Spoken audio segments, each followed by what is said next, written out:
Do you ever struggle taking photographs in dark situations? Well, there's a reason for that. It's because it really is the most difficult type of photography. And we photographers, we call this low light photography.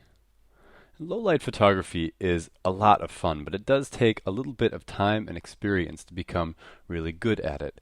You're also going to need a little bit better equipment, or you're going to need to find ways to adjust to the equipment that you have at your disposal. So in this lesson, we're going to talk a little bit about some of those different things. We're going to talk about the equipment you need. We're going to talk about some of the techniques you're going to use for holding your camera that are going to be important. I'm going to give you a few tips for it, and I'm also going to give you a few examples of what low light photography is capable of. So how about we talk about that? How about we talk about what you need to know to be a good low light photographer?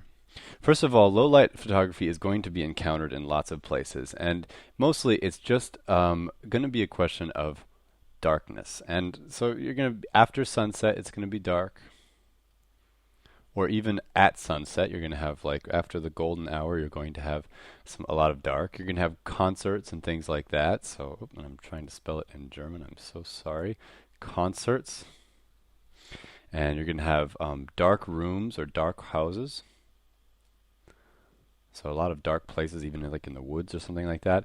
And just dark landscapes also. You're going to have lots of, when you're outside doing maybe big trips in the woods or things like that, or if you're out in the city at night, you're going to find lots of dark places. And that's all of that basically would involve, if you want to take a photograph of it, being a little bit capable at low light photography. All right, so what are some of the challenges then? What does all of this mean in terms of what's, settings and things like that you need to think about for your computer or for your camera?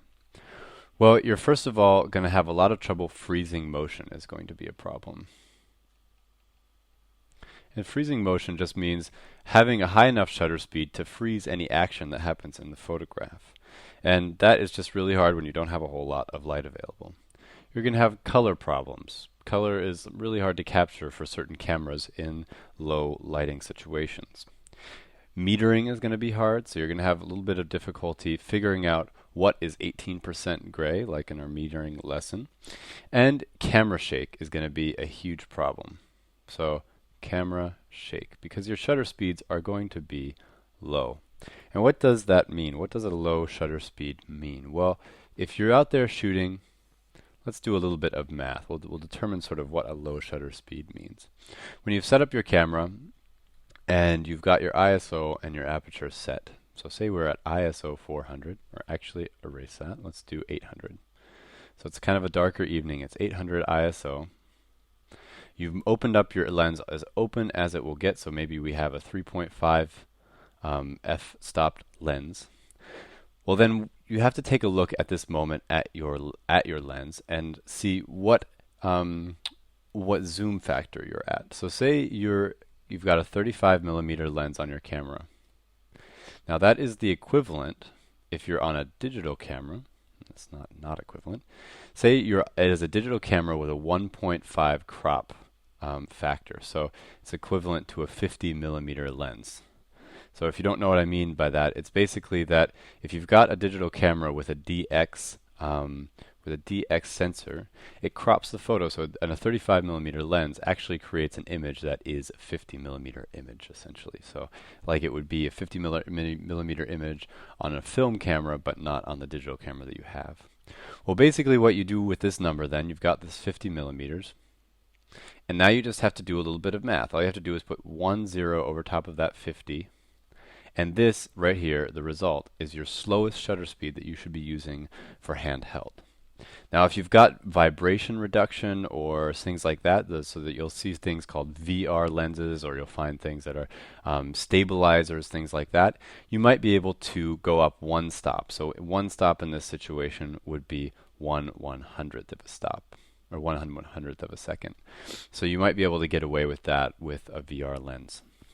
So this is your slow shutter speed. Once you get below this, once you get below your handheld speed, is when you're really hitting your slow shutter speed area for your camera, and that's when you want to start thinking about special techniques for holding the camera, where to set it, if you need a tripod, things like that.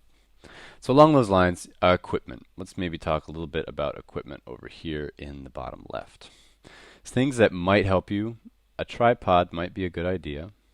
Now, if you don't have a tripod or you can't afford a tripod, just find places where you can put your camera, things that you can, things that you can set your camera on or brace it against. So you could, for example, brace your camera up against a telephone pole and hold it very steadily and maybe even wedge a finger in between the camera and the pole as sort of a stabilizer and push the button. But you're trying to reduce this camera shake. That's why you've got the tripod. You want to cut down on your camera shake. You could also think about a flashlight. Would be a good idea. I find flashlights are great for lots of things. For example, for working with the camera. Sometimes you have buttons you might not know where they're at. And it's also good for setting up and even for light painting. We'll talk about light painting a little bit towards the end of the lesson. Also, if you have an SLR, you want a fast lens, but you don't necessarily need one. Just an idea.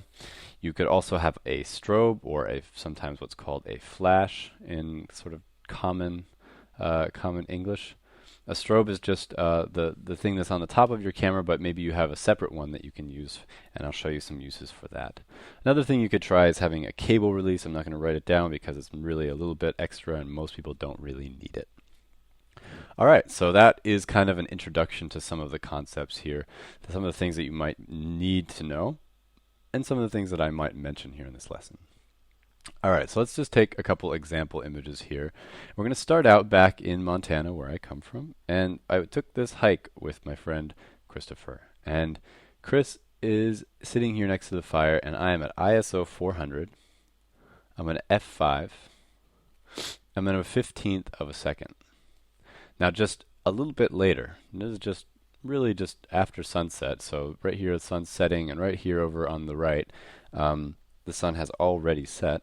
And still we're at 400, and still we are at f5. But now we are at 10 seconds.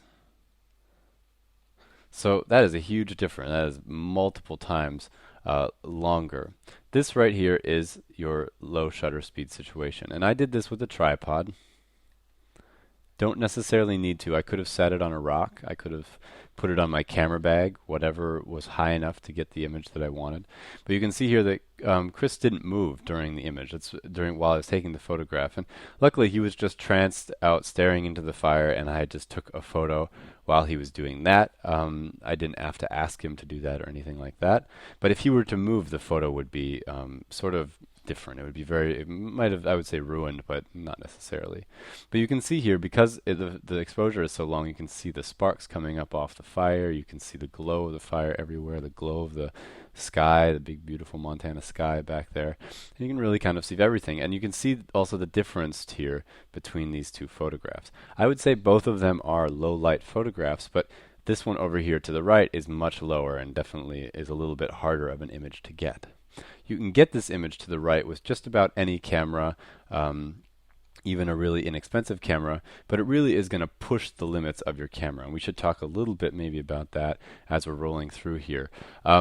Really good cameras have a much better sensor in terms of its ability to capture low light. That's really what makes a sensor really a quality sensor. And so when they put a sensor in a really cheap camera or in a cell phone, it's often just a sensor that is pretty light sensitive, but not very. And when you turn up the power on that sensor, and as you get up towards the higher ISO ranges, that's where you really start seeing sort of the quality fall off, and that's where the images start to kind of become a little bit less pretty.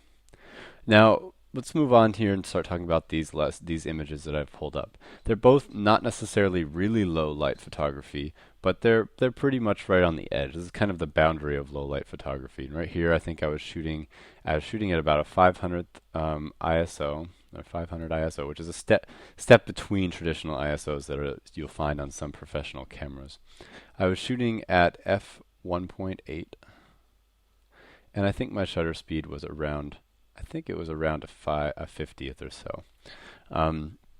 And this is just an example of sort of the moodiness that I love about low light photography. It's great. And this image over here to the left was actually taken with the same f-stop and the same shutter speed, but it was taken at an an 800 ISO, so a little bit lower.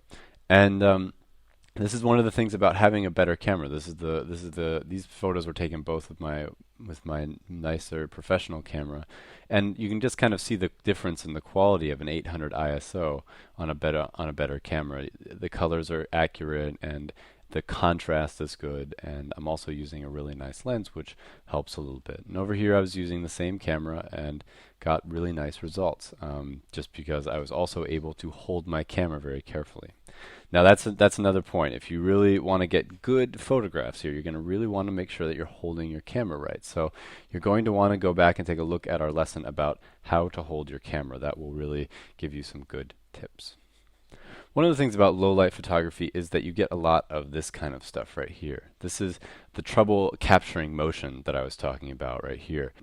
And even here on this image, if you look up close on Dev's hand, you can see that his hand is moving, and it's hard to capture motion in low light situations. So you can see here, I took many versions of this photograph to the left here, and I ended up going with the one where he was moving the least, because otherwise the image was just a little bit too blurred to really match the feeling that I kind of wanted for it. So that's one thing to watch. You also want to watch the noise. If you look closely at these images, you can see what's called digital noise or grain if you're working with a film camera.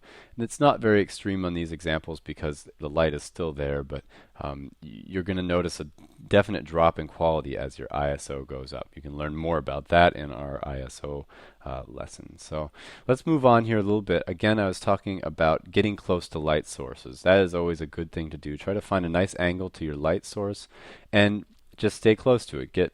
Try to get some different angles without burning yourself. I think I almost actually caught my sleeve on fire taking the photo to the right here. And to the left, you can see I just caught there was a light coming down, beaming through this wine glass, and it made this cool reflection on the table. Kind of, I don't know if you'd call it a reflection, but whatever, sort of went through and made this pattern on the table. And I got up close on that, and because it's a really bright thing, I could underexpose everything else and just concentrate on that piece of light. And that's another thing. You're going to have to really watch your exposure in these sort of situations. And I would say if you're in doubt, I would underexpose. And underexposing is good for digital cameras because you really kind of can pull a lot of the information back out. If you're using a film camera, you can't really get rid of it all. So you want to try not to underexpose as much if you can, but underexposure is okay for digital in a lot of ways, so you can always try that. You can also, I would recommend getting some friends to join up and maybe even trying out some light painting. Light painting is a lot of fun, and you can do it with lots of different things. You can use a strobe, like I mentioned before at the beginning. You can use a flashlight. So here to the right, we've used a strobe. And to the left, we're using a frisbee. It's like but you can just exchange it for an LED light or a flashlight or whatever. And basically all we did for these images, this one for example to the left here is just a 30-second exposure, and we just had the people in the group write the word photo camp. This was a photo camp that I was leading last year or 2 years ago now, and we just had them write it with their hands, and then they threw the frisbee away. It had an LED light on it.